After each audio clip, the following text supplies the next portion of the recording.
Good morning students, I'm Ritu, your science teacher. I hope you all are in good health and doing all your work regularly. Today in this video I will explain you the chapter number 6, which is habitats and adaptations. This is your chapter of your book. So in this chapter we will discuss mainly these three topics. The first one is habitat, second adaptations, third adaptations in different habitats. तो हम जानेंगे कि habitat क्या होता है, adaptation क्या होती है और अलग अलग हैबिटेट में क्या क्या अडप्टेशंस होती है. Animals have certain features that are suited for the place they live in. इसका मतलब क्या है कि एनिमल्स के पास स्पेशल फीचर्स होती है जहाँ वो रहते हैं ताकि वो वहाँ पे रह सके, इसलिए उनके बॉडी में कुछ स्पेशल फीचर्स होती है. तो सबसे पहले देखते हैं हैबिटेट. हैबिटेट क्या होता है? कोई भी प्लेस जहाँ पे प्लांट्स एंड एनिमल्स को एग्जिस्ट करते हैं. को एग्जिस्ट का मतलब क्या है? साथ में रहते हैं. ठीक है, उस जगह को हम हैबिटेट कहते हैं. या फिर सिंपली आप ये समझिए कि कोई भी प्लांट या फिर कोई भी एनिमल जिस जगह पे रहता है उस जगह को हम उसका हैबिटेट कहते हैं. जैसे कि फिशेस कहाँ रहती है? वाटर बॉडीज़ में रहती है, तो वो क्या होंगी? एक्वेटिक एनिमल्स होगी. तो उनका हैबिटेट पूछे तो क्या होगा? Water body. इसी तरह से पोलर बियर कहाँ रहते हैं? आइस कोल्ड रीजन्स में, तो वो क्या हो गया उनका हैबिटेट. हैबिटेट अलग अलग हो सकते हैं इन तीन चीज़ों के बेस्ड. पहले क्लाइमेट के according, second type of plants that grow there, कि किस तरह के प्लांट्स वहाँ उगते हैं उसके ऊपर. Third terrain of the place. Second topic start होता है अडप्टेशन. अडप्टेशन क्या होती है? प्लांट्स एंड एनिमल जो हर हैबिटेट में पाए जाते हैं वो डेवलप कर लेते हैं स्पेशल फीचर्स को जो उनकी मदद करती है उनको उस कंडीशन में सरवाइव करने की. सरवाइव में जीने में, उन्हें हम कहते हैं अडप्टेशंस.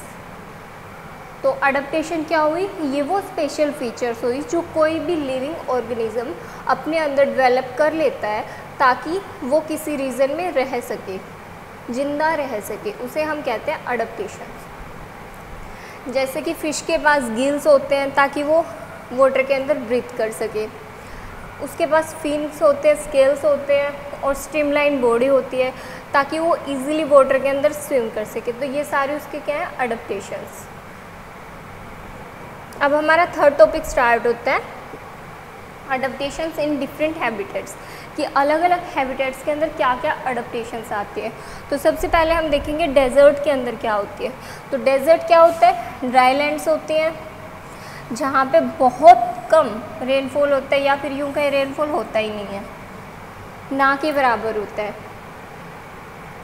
तो डेजर्ट में जो एनिमल्स होते हैं वो अपनी कुछ स्पेशल फीचर्स को डेवलप करते हैं ताकि वो अपनी बॉडीज़ को कूल डाउन रख सके. जैसे कि हम कैमल को देखते हैं. कैमल के पास हम्प होता है और हम्प में वो फैट को स्टोर करके रखता है. जो फैट है वो उसे एनर्जी प्रोवाइड करती रहती है. ऐसे ही क्योंकि डेजर्ट में हवाएं चलेंगी तो सैंड उड़ती रहती है उसके साथ, तो वो कैमल की आँखों में भी जा सकती है. तो कैमल की जो आईब्रोज हैं, camel has long eyelashes. Camel के पास जो आईलैशेस हैं वो लॉन्ग होते हैं. तो इससे क्या होगा? जो वो सैंड उड़ के आ रही हो उसकी आइज़ में नहीं जाती. इसके अलावा उसके पास थिक आईब्रोज होती हैं जो उसे डायरेक्ट जो सन से हीट आ रही है उससे बचाती है, मतलब एक शील्ड की तरह काम करती है. कैमल्स के जो नोस्ट्रिल्स होते हैं वो ओपन एंड क्लोज हो सकते हैं, और ये कब हेल्पफुल होते हैं? जब बहुत स्ट्रॉन्ग विंड चलती है और वो विंड वैसे भी बहुत हॉट होती है, तो उस टाइम पे कैमल अपनी नोस्ट्रिल्स को क्लोज कर लेता है. इसी तरह से जैसे वहाँ पे सैंडी सैंड होती है तो जो टोज़ होते हैं वो इस तरह से स्प्रेड हो जाते हैं कैमल के कि वो अपने आप को सैंड के अंदर सिंक नहीं कर पाता, मतलब वो इजीली उसके ऊपर चल पाता है.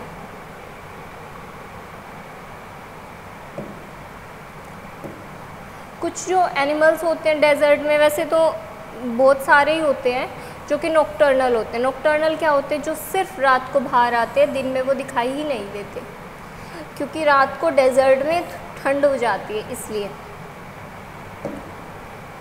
ये देखिए, जो डेजर्ट के प्लांट होते हैं जैसे कि कैक्टाई या फिर कैक्टस, उनके अंदर क्या होता है? उनके अंदर एडेप्टेशन किस फॉर्म में होती है? जो उनका स्टेम होता है वो होलो होता है और ये बहुत सारा वाटर स्टोर करके रखता है। ये देखिए कैमल को, कैमल की आई लैशेज़, आईब्रोज, नोस्ट्रिल्स और ये इसके टोज। ग्रासलैंड के अंदर क्या क्या एडेप्टेशंस होंगी? ग्रासलैंड क्या होती है? कोई भी फ्लैट ओपन लैंड होती है जो टॉल ग्रासेस से कवर होती है। इस रीजन में डेजर्ट के कंपेयर में रेन ज़्यादा होती है, लेकिन इतनी भी ज़्यादा नहीं होती कि वहाँ पे फॉरेस्ट्री ग्रो हो जाए। तो ये नेचुरल हैबिटेट होता है जो बिग एनिमल्स हैं उनका, जैसे कि elephants, giraffe, rhino, zebras, lion, ये सब ग्रासलैंड के अंदर रहते हैं, मतलब इनके लिए हैबिटेट हो गया ग्रासलैंड। ठीक है, अब कैमोफ्लेज क्या है? कैमोफ्लेज हमारे लास्ट चैप्टर में भी आया था, जिसमें फिशेस कैमोफ्लेज का यूज़ करते हैं अपने प्रीडेटर से बचने के लिए, और यहाँ पे कैमोफ्लेज का यूज़ कर रहे हैं ये एनिमल्स अपने प्रे से छिपने के लिए। मतलब कैमोफ्लेज का सीधा मतलब यही है कि अपने आप को सराउंडिंग में ब्लेंड करने की कोशिश करना, कि हम दिखाई ना दें, इस तरह से खुद को हाइड करने की कोशिश करना। जैसे कि टाइगर्स हो गए, लेपर्ड हो गए, ये अपने आप को हाइड कर लेते हैं ताकि इनका प्रे इनको देख ना पाए, और जब इनके पास आए तो ये फटाक से उसके ऊपर झपट्टा मार ले। ऐसे ही और भी एनिमल्स होते हैं जो कैमोफ्लेज करते हैं, जैसे कि ज़ेब्रा हो गया, बटरफ्लाइज हो गई। इन फिगर्स में देखिए स्नैक हो गया, यहाँ पे आपको स्नैक दिखाई नहीं दे रहा, लेकिन बहुत ध्यान से देखेंगे तो आपको यहाँ पे स्नैक दिखाई देगा। इसने क्या किया? अपनी सराउंडिंग के, इसकी सराउंडिंग और इसका कलर सेम हो गया, इसलिए ब्लेंड हो गया। ज़ेब्रास जब इकट्ठे होते हैं तो वो कैमोफ्लेज करते हैं। इसी तरह से यहाँ पे बटरफ्लाई है जो सराउंडिंग के साथ ब्लेंड कर लिया है जिसने अपने कलर को। रेन फॉरेस्ट, रेन फॉरेस्ट क्या होते हैं? ये वो रीजन होते हैं, जैसा कि नाम से पता चल रहा है, रेन फॉरेस्ट, जहाँ पे बहुत बारिश होती है। यहाँ पे बारिश ज़्यादा हो रही है, मतलब वेजिटेशन भी बहुत ज़्यादा होगा, टॉल ट्रीज़ होते हैं और वो इतने क्लोजली ग्रो करते हैं और कि वो कैनोपी की फॉर्म ले लेते हैं। बहुत कम लाइट नीचे तक पहुँच पाती है, मतलब ग्राउंड फ्लोर तक। और यहाँ पे क्या क्या पाए जाते हैं? जैसे कि red eyed frog, macaw, butterflies, ants, termite, snake, python, monkey, gorilla, sloth, ये सब यहाँ पे पाए जाते हैं। इसके अलावा क्योंकि ये रेन फॉरेस्ट है तो आप सीधा सा समझ सकते हो कि यहाँ पे प्लांट्स बहुत ज़्यादा होते हैं और बहुत कंजेस्टेड होते हैं, मतलब कि बहुत पास पास में वो ग्रो करते हैं। नेक्स्ट आता है माउंटेन्स। माउंटेन्स को कोल्ड रीजन्स में काउंट किया जाता है कि ये बहुत ऊंचाई पे होते हैं और ऊंचाई पे टेम्परेचर लो होता है। ये मोस्टली ट्रीलेस होते हैं, मतलब बहुत कम ट्रीज़ वहाँ पे होते हैं और मोस्टली टाइम वहाँ पे स्नो ही होती है। और टेम्परेचर बहुत कम टाइम ऐसा होता है ईयर में जब इनका टेम्परेचर 0 डिग्री से ज़्यादा हो, मतलब कि बहुत कूल टेम्परेचर वहाँ पे रहता है।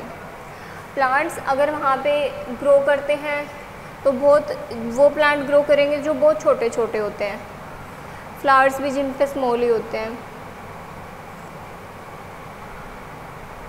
ये रीजन्स रॉक्स के बीच में होंगे। और यहाँ पे क्या क्या होते हैं? जैसे goat, snow leopard, mountain foxes, mountain hare, yak, birds, ये सब होते हैं। अब क्योंकि यहाँ पे मॉइस्ट मतलब कोल्ड कंडीशन ज़्यादा होती है तो यहाँ के जो एनिमल्स होते हैं वो अपने ऊपर जो इनकी स्किन होती है वहाँ पे फर बहुत डेवलप कर लेते हैं, थिक कोट ऑफ फर। और इसके नीचे वो स्टोर को फैट करके रखते हैं, क्योंकि जो फैट होती है वो इनकी बॉडी को वार्म बना के रखती है। तो इनकी बॉडी के ऊपर जो फर होते हैं वो बहुत ज़्यादा होंगे। सिंपली आप कह सकते हो इनकी स्किन बहुत मोटी होती है। क्यों? क्योंकि वहाँ पे फैट का डिपोजिशन ज़्यादा होता है और फैट इनकी हेल्प करती है इनको गर्म रखने में, ताकि कोल्ड रीजन में ये सरवाइव कर सकें। पोलर रीजन जैसे कि अंटार्कटिका एंड आर्कटिक, उनको हम टुंड्राज भी कहते हैं। These places are extremely cold, ये बहुत कोल्ड होते हैं और स्नो से ही कवर्ड रहते हैं। टेम्परेचर 0 डिग्री से ज़्यादा बहुत कम मंथ्स के लिए होता है। Polar bear, reindeer, arctic hares, arctic foxes, seals and walruses are found in polar regions. Fresh water, देखिए जो 3/4 पार्ट है अर्थ का वो कवर्ड होता है वाटर से, ठीक है। और इसमें मोस्टली जो पार्ट है वाटर का वो होता है साल्टी, क्योंकि सीज एंड ओशंस के कारण। सिर्फ 3% पार्ट है वो नॉन साल्टी वाटर का होता है, और इस 3% को ही हम क्या कहते हैं? Fresh water. और ज़्यादातर जो ये फ्रेश वाटर है वो कहाँ पे रहता है? वो स्नो की फॉर्म में रहता है माउंटेन्स के ऊपर एंड पोलर रीजन्स पे। Lakes, ponds, rivers, streams and underground water are some sources of fresh water. यहाँ से भी हम फ्रेश वाटर को ले सकते हैं। फ्रेश वाटर में कौन कौन से एनिमल्स होते हैं?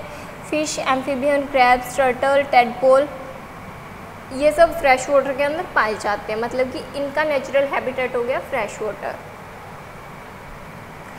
फिश ब्रीथ करती है गिल्स की हेल्प से। इसके पास फिन्स एंड स्केल होते हैं जो इसकी हेल्प करते हैं वाटर के अंदर मूवमेंट में, तो ये इसकी अडप्टेशंस हो गई। बहुत सारे प्लांट्स जैसे कि tap grass, grass, lotus, trees, lilies, ये सब कहाँ मिलते हैं? फ्रेश वाटर के अंदर मिलते हैं। इनके अंदर क्या अडप्टेशंस आती है? इनकी लीव्स बिग होती हैं और जनरली ये कोटेड होते हैं वाटरप्रूफ मटेरियल के साथ, ताकि ये पानी के अंदर रोट अप ना हो।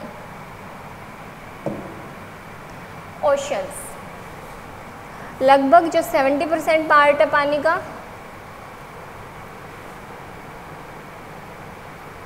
वो ओशंस ने कवर करके रखा है। 4 मेन ओशंस हैं: अटलांटिक, पैसिफिक, इंडियन, आर्कटिक।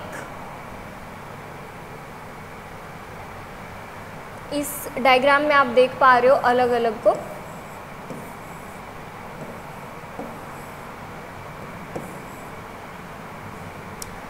ये पैसिफिक, पैसिफिक एंड पैसिफिक, ये आर्कटिक, ये Atlantic and this is Indian ocean.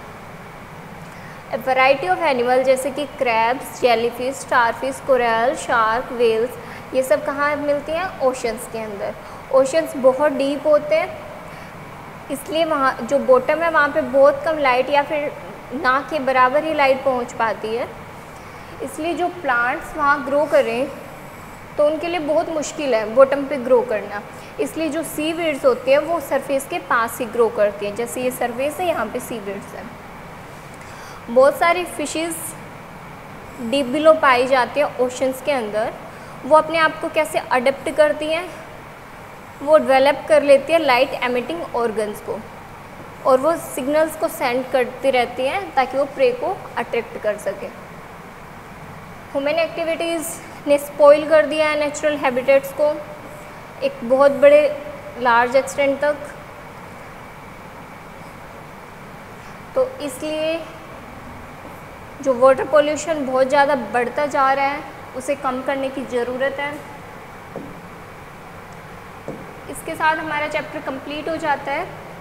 If you have any doubt and query regarding this chapter then you can ask me. Thank you.